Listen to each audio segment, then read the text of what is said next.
के तखतपुर में JMP college के विशाल प्रांगण में स्वर्गीय बलराम सिंह ठाकुर के याद में भव्य क्रिकेट के आयोजन करे रहीस, जेमें 122 पंचायत के टीम भाग लिए रहीस। मुख्य अतिथि विधानसभा अध्यक्ष डॉक्टर चरणदास महंत के संग कांग्रेस के वरिष्ठ नेता मन घलो उपस्थित रही। प्रतियोगिता के समापन सकरी टीम और पेंडारी टीम के बीच रहीस। स्पर्धा में सकरी टीम जीत हासिल करके प्रथम पुरस्कार अपन नाम करीस। विजेता टीम ला अतिथि द्वारा सम्मानित करे गई।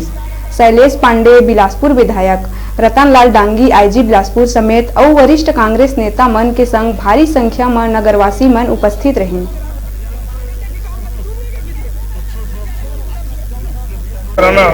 और इतना बड़ा आयोजन करना बहुत ही अच्छा है, इसलिए मैं श्री आशीष सिंह जी को हार्दिक बधाई और शुभकामनाएं देता हूँ।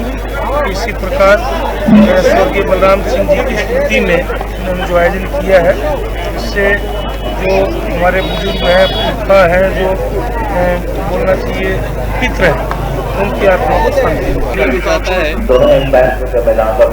तो एक अलग से आनंद मिलता है, खुशी मिलती है कि उसके पुराने भाई बहन का जो छोटा और थोड़ा भी समय होता है वो बहुत बहुमूल्य होता है। मैं यहाँ आके बहुमूल्य अवसर महसूस कर रहा हूँ, बहुत खुशी महसूस।